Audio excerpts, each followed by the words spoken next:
Hayırlı kеш эфирде яңалыклар, студияда мен Римма Абзалова бүгінгі шығарылышта. Коронавирус шегенерге ойламай, эпидемиологик вазгыят киерінкі де табиплар, йығышлы аурулар бөлігінен біздің репортаж. Қышқырт гриппі келе, кішіге қорқыныш янамай, әмма иқтисадқа зыян зор болашақ. Иминлікті тәмин ету үшін ояу болу керек, район мәктәпләрендә террорға қарсы шаралар бара. Қазір әлге һәм башка вакыйгалар хакында тулырак. Коронавирус шигенергә уйламый, киресенчә аурулар саны һаман арта. Ковид аркасында якты дөнья белән хушлашучылар да аз түгел. Аурулар саны арту сәбәпле хастаханәдә йогышлы аурулар бүлеге ачылды. Ул район хастаханәсенең 2нче катында урнашкан. Вазгыять тотрыклы, әмма киеренке ди табиблар. Коллегаларыбыз ковид, пневмониядән дәваланучыларның янында булып, аурулар белән аралашып кайтты. Район хастаханәсендә вакытлыча инфекция госпитале булдырылды. 35 кешелек койкада бүген ятып 39 кеше дәвалана. Узган атнада койкалар саны 25 иде. Авыручылар саны кисәк кенә артуын исәпкә алып, койкалар санын арттырырга мәҗбүр булдылар. Табиблар хәбәр итүенчә, авыручылар саны көннән-көн арта гына бара. Узган атна узагында биредә 35 койка иде. Хәзер койкалар санын 45-кә җиткергәннәр. Отделениедә бүгенге иртәнге көнгә 39 кеше дәвалана иде. Ор хәлдәгеләр бик күп.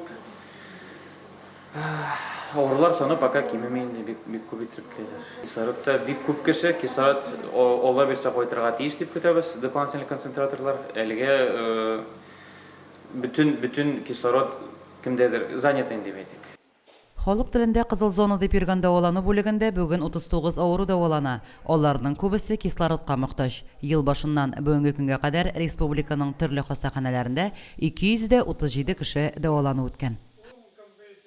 Şir 4. волнасы gitti şirinin. Bu yılına 69 случай подтвержденный ковид келді біздің район бойынша. Шуның 14 кішісі вафат болды. И 27 кіші өлді от вирусной пневмонии. Барлығы бірге, мына шул вирусной пневмония белән, в общем, 41 кіші өлді біздің. Ол ештегі кішілер біздің 5331 кіші.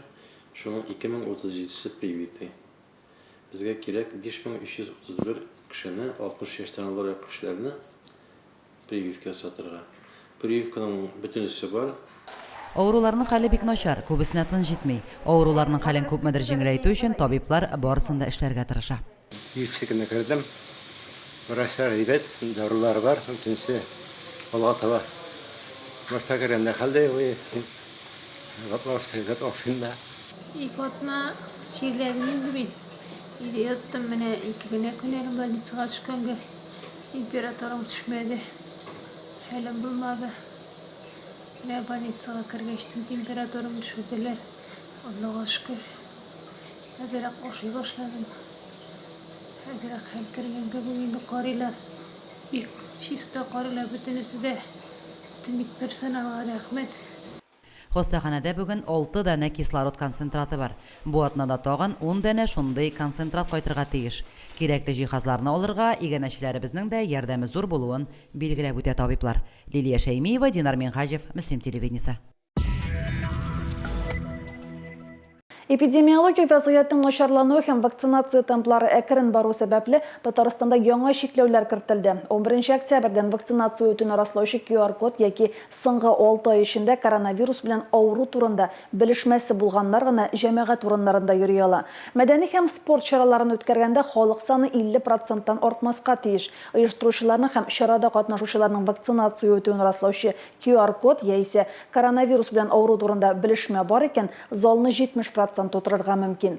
Спорт залларына һәм кинотеатрларга халык QR-код белән генә кертелә, кафе-рестораннарга, фитнес-үзәкләргә һәм мәйданы 400 квадрат метрдан узуррак булган кибетләргә бары QR-код яки COVID-19 белән авыруны раслаучы белешмә белән генә керергә мөмкин. Вакцинация үтмәгән 65 яшьтән өлкән гражданнар изоляциягә китә. Өлкәннәргә өйдән ашыгычы медицина ярдәме кирәк булганда, коронавирустан вакцинация ясату яки шүп төгү өчен генә чыгарга мөмкин. Өйдәге эт яки песине урамга алып чыкканда вакытында йорттан 100 метрдан да ерак китәргә ярамый. Азык-төлек алу өчен иң якын азык-төлек кибетенә барырга рөхсәт ителә. Әлеге чикләүләр вакцинация ясаткан өлкәннәргә кагылмый.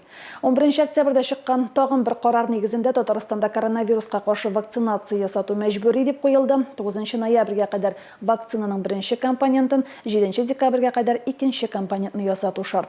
Әлеге даталарга кадәр вакцинация ясатмаучылар эштән читләштереләчәк. Бу карар табиб билгеләмәсе нигезендә вакцинация рөхсәт ителмәгән очракларга кагылмый. Оешма предприятиеләрдә вакцина ясатучылар саны коллективның 80%-нан да ким булмаска тиеш. Дәвам итәбез. Кош-кортка да куркыныч яный. Күрше Башкортстанда, Оренбург, Самара өлкәләрендә кош гриппы чыккан. Бер атна эчендә 27 очрак теркәлде ди белгечләр. Райондагы вазгыять турында алдагы сюжетта. Мөслим районында кошчылык белән шөгыльләнүчеләр күп. 32 фермер шушы юнәлештә эшли. Россия тәмнәре конкурсында җиңү яулаган Ирек Хамадишин белән Раиф Мортазин 12 меңнән артык каз үстергән. Шуларның 1700-е сугым цехына озатылачак. Портларын суябыз. Монда 1700 каз бар хәзерге көндә. Буларны суячакбыз. 20 октябрьдә суеп карарбыз дип торабыз инде. Фермер хуҗалыгында кош гриппыннан саклану максатында дисбарьер эшләнгән. Эшмәкәр санитар пунктта ясарга җыена. Дисбарьерларны ныгытып ясап куйдык инде, чтобы чит кешеләрне кертмәскә тырышабыз, чит транспортны кертмәскә тырышабыз безнең территорияга. Чит теге киек казлар якын килмәсен өчен куркытырга тырышабыз. Бер нинди чит машина керергә тиеш түгел, чит кешеләр керергә тиеш түгел, спецодеждалар куллана. Шушы таләпләрне үтәргә кирәк. Кош-кортларны закрытый помещениеларда асрарга. Икенчедән, ашатканда термический обработка үткәргә тиешләр продукциягә. Бойында 70 градуска җиткереп, 1-4-5 минут эчендә пешереп алырга. Личный подсобное хозяйство кемнәр асрый, аларга инде сырыбыз малларын, тавыкларын кертеп асрасыннар обзарларда. Үзләренә кереп, дезинфекция ясап, әгәр дә инде үскән булсалар, уже товарны биткә килгән дип әйтәбез. Сойганы хәерлерәк була.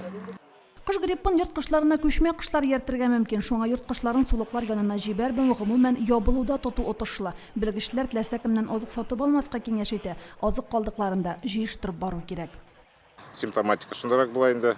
Бердән аларда ринитлар ябыша, күзләре шешеп китә, кикрекләре каралып шешә. 1-4 көндә үлә башлыйлар. Ondan башка инде башларын запрокидывать итәләр. Походкалары начарлана. Нашундай признакларны күрсәләр инде хуҗалары. Алар тиешендә мәрәҗәгать итәргә безнең ветеринар службаларга. Кеше югары патоген грипп белән чирләми. Әмма ләкин кеше человеческий фактор йөктүрүче. Узган елның көзендә районда кош гриппы ачыкланган иде. Дусай фермерларның меңләгән казлары юк ителде. Карантин нәтиҗәсендә җирлегебездә үскән кош-корт берничә ай дәвамында реализацияләнмәде. Быел да шул ук хәл кабатланмасын өчен саклану чараларын күрү мөһим. Римма Авзалова, Динар Минхаҗев, Мөслим телевидениесе. Урып җыю кампаниясе төгәлләнде, әмма техник культураларны җыю әле дәвам итә. Намус агрофирмасы шикәр шөгендерен ала. Татлы тамыр азык уңышы елына күрә начар түгел ди белгечләр. Агрофирманың шөгендер басуыннан Лилия Шәймиева репортажы. Намус агрофирмасының Ташлыяр Михайловка тирәсендәге басуларында тау-тау өелгән шикәр шөгендере күзгә ташлана. Шөгендер алуның иң кызган чагы. Быелгы ел бик авыр килде инде. Яңгырлар яумау аркасында 30 сентябрь көнне шөгендер алыны башладык казына. Аллаһ бирсә, тагын бер 8-9 көннән аны алып бетергә планлаштырабыз инде. И параллельно шуларны заводка ташуйын. Агрофирма ел сайын мехотряд эшли. Шикәр шөгендере Зәй шикәр заводына озатыла. Шөгендерне заводка илтү Зәй егетләре белән берлектә башкарыла. Намус агрофирмасында хактан да намус белән эшлиләр. Шушы бик матур погодаларда шөгендерләрне исән сагын алып бетергәсен. Районда шикәр шөгендерен Намус агрофирмасы гына утырта. Бүгенге көндә агрофирма 35 мең тонна уңыш җыеп алды.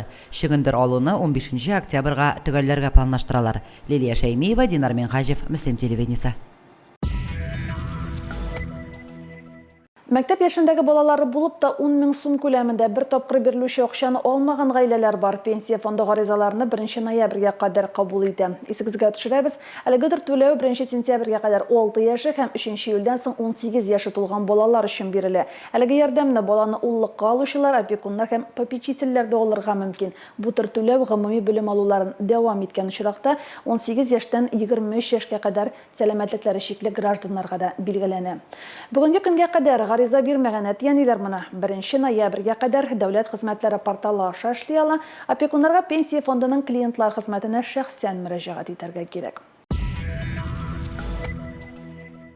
Мәктәп дигәннән, яңа уку елы башланып 2 айда үтмәде, тагын бер террорлык акты теркәлде. Пермь милли тикшеренү институтында 1 курс студенты уташа. Әлеге вакыйга уяулыкны арттырырга кирәклеген тагын бер кат искәртте. Район мәктәпләрендә террорга каршы чаралар урыннарга чыгып тикшерелде. Когда в лицейда произошел взрыв, и пострадавших нет, все учебные водные. Террорга каршы көрәш комиссиясы Мөслим лицейны гадәттән тыш хәлләргә әзерлеген гамәлдә сынап карады. Теорияны ятлап истә калдырырга мөмкин, белемне тормышта куллана белү кирәк. Шуны тикшерү максатында лицейга шартлы җинаятьче кертелде. Вахтерлар уяулыкларын раслап мәктәп җитәкчелегенә хәбәр итте. Фактының төп бурычы подозрительный предметны белергә, карап күрергә һәм шулай ук шул вакытта кнопка тревожной сигнализациягә басарга, аның буенча мәктәп директорын белдерергә, мәктәп директоры инде дальнейший үзенең эшен эшли, ул инде үзенең сотрудникларга, завхозга, андагы мәктәп директорлар, мәктәптәге укытучыларга һәм шулай ук персоналга төрле бурычлар куя. Вызов полиции, ул инде иң беренче чиратта кирәк. Пожар булса да, теракт булса да, иң беренче чиратта шуңа басыла. И шу кнопка тревожной сигнализации аркасында экипаж килеп җитә, МВДныкы сотрудниклар. И шу 2-3 минут içinde башлана инде теракт буламы, пожар буламы. Инструкция буенча эш хәрәкәтләр төгәл башкарылды, тиешле службаларга хәбәр җибәрелде. Шикле предмет кисәтү тосмасы белән әйләндереп алынды, мәктәп персоналы эвакуацияләнде. Шул ук вакытта хаталар да булды. Район антитеррор комиссиясының, район эчке эшләр белән һәм МЧС бүлегенең һәм башка структураларның өйрәнү тренировкалар булды. Аварийный службалар безнең данные сообщения буенча роводдан сигнал киткәч тә оперативный рәвештә килгән тиешләр, но кайберәүләре узаграк килделәр. Шуңа күрә инде ул җитәкчеләр үзләрен беләләр. Андый вакытта экстренный тиз рәвештә килеп, үзләренә йөкләнгән бурычларны үтәргә тиешләр. Соңыннан террорга каршы көрәш комиссиясе утырышында эш гамәлләре анализланды, проблемалар уртага салып сөйләшенде. Террорга каршы мондый чаралар алга таба да дәвам итәчәк. Рима Авзалова, Динар Минхаҗев, Мөслим телевидениесе. Узган атнада район үзәгендә ярминкә гөрләде. Өлкәннәр әлеге чараны сөенеп кабул итте. Ярминкәдә бай ассортиментта продукция тәкъдим ителде, бәяләр дә кулай иде. Ислама фермер хуҗалыгы һәм Август Мөслим агрофирмасы ташламалы бәядән ашлык та сатты. Теманы коллегаларыбыз дәвам итә. Бу ярминкәдә Вәрешбаш авыл җирлеге үзләре үстергән уңыштан әзерләнгән винегрет, тозланган кәбестә, маринатланган кыярлар, свежий борыч һәм кабаклар белән сату итте. Вәрешбашлылар кунакларны җылы коймак, кайнар чәй белән дә сыйлады. Вәрешбаш авыл җирлеге быел үзләренең җитештерелгән продукциясын алып чыкты, сөтләр, иремчекләр. Быел без коймак пешереп халыкны сөендерәбез. Оештыручыларга бик зур рәхмәт. Гөрләп бара ярминкәләр. Продукция эшсез. Бөтен халык шушыннан үзенә кирәкле товарны сатып алды. Ярминкәгә төштек Вәрешбаш авылыннан. Ярминкә бик матур, бөтен нәрсәләр дә бар. Әйберләр ала башладык менә. İsen sağ yaşarga yatsın, hayırlı kışlar gitsin, yarminkeler bulup dursun. Гимназия коллективы әзерләгән чәй табынында район башкарма комитеты җитәкчесе вазыйфаларын башкаручы Альберт Хуҗин да кунак булып, бәйрәмгә зур оешканлык белән килүләрен билгеләп үтте. Мөслим урта мәктәбе коллективы кызлары бәйрәмгә милли киемнән чыкканнар иде. Ярминкәгә килүчеләрне сәламләп, сатып алучыларга бал һәм яшелчә, җиләк-җимеш тәкъдим иттеләр. Менә әле бездә йомыркалар алдык. Аннан соң тагын Тазды алып җибәрдек әле. Шундый матур рәхәт монда не үткәргән өчен хуҗаларга. Алдан көтеп тордым бу ярминкәне, кәбестә алырга дип чыктым инде. Һәрвакыт мин ярминкәдән кәбестә алам инде, 5-6 кәбестә. Магазиннарда кыйммәтрәк 32-дән башлап 45-кә хәтле, ә монда килосын 20 сумнан алдым. Боланлы ул җирлеге өлкәннәр өчен оештырылган ярминкәдән файдаланып, йөрәктән йөрәккә исемле хәйрия ярминкәсенә дә өндәде. Һәркемгә дә таныш актив тормыш рәвеше алып барган Иске Вәрәш авылыннан Бәхәҗә Баһаува үзе ясаган как, тозланган һәм маринатланган гөмбәләр, үлән чәйләре тәкъдим итте. Бүгенге ярмарка шул хәтле әйбәт оештырылган. Икмәген дә саттылар, халык та күп түгел. Менә товарларны бөтен җирдә дә кыймак пешерәләр, чәй эчертәләр.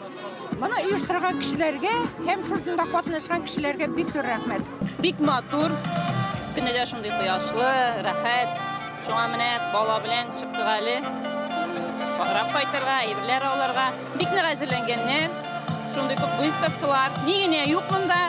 Ярминкәгә һава торышы да уңай килде. Кояшлы, җылы, матур көн әбиләр чуагының соңгы сәламе булды күрәсең. Лилия Шәймиева, Динар Минхаҗев, Мөслим телевидениесе. Тормышка 10 мең адым. Узган җомгада өлкән яшьтәге райондашларыбыз шундый акцияга чыкты.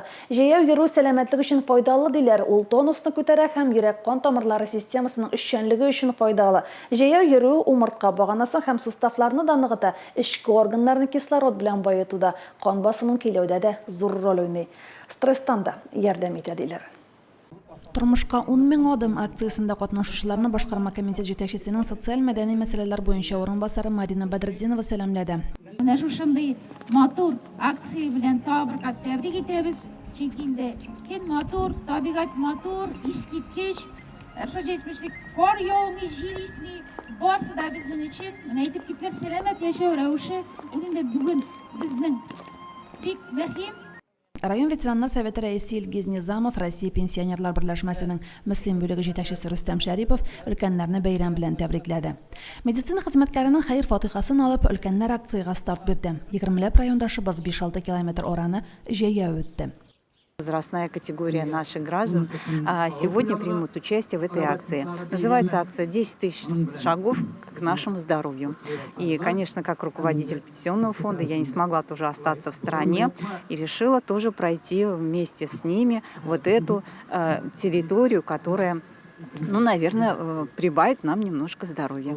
Мен бу бәйрәмгә, бу мероприятиегә бик теләп килдем. Һәрбер мындагы булган мероприятиеләргә катнашырга тырышам. И шуның өчен менә бүгенге күп килгән апалар, абыйлар белән бергә шулар белән күңел ачырга язсын. Нигә 10 мең адым дигән сорау туарга мөмкин. Әлеге сан беренче тапкыр 1964 елда Токиода узган җәйге олимпиададан соң телгә алына. Олимпиададан соң адым өлчәү җайланмалары шагомерлар сатуга чыга. Шагомерны уйлап тапкан табиб кулланган калорияларны яндыру өчен көненә ничә адым үтәргә кирәк булуын санап чыгара. 10 мең адым дигән стереотип бөтен халыкның фикерен үзгәртә. Безнең өлкәннәребез тик утырмыйлар, өйдә генә утырмыйлар алар. Менә Скандинавия йөрүе белән дә шөгыльләнәләр. Бик күпләре кыш көне чаңгыда шуабыз. Һәм дә әле тагын безнең бер кружок түгәрәгебез бар, йога түгәрәге. Анда да йөрибез РДК клубка. Мин булай да һәр көнне таяклар белән спорт комплекста түгел, стадионда йөрим. Үзебезнең сәламәтлекне үзебез кайгыртмасак, кем кайгыртыр? Шулай булгач, обязательно йөрергә, активрак булырга. Җәяү йөрүне системалы көн саен башкарырга кирәк. Йөргәндә арка туры, куллар ирекле булырга тиеш. Дөрес сулау мөһим. Һаваны борын белән алабыз, авыз белән чыгарабыз. Җәяү йөргәндә сөйләшү ритмны боза. Римма Авзалова, Динар Минхаҗев, Мөслим телевидениесе. Бүгенгә шулар, алда сезне сабак булсын һәм иманыбызга кайтык тапшырулары көтә. Мин Римма Авзалова, сезнең белән сау булашам. Исән-имин булыгыз.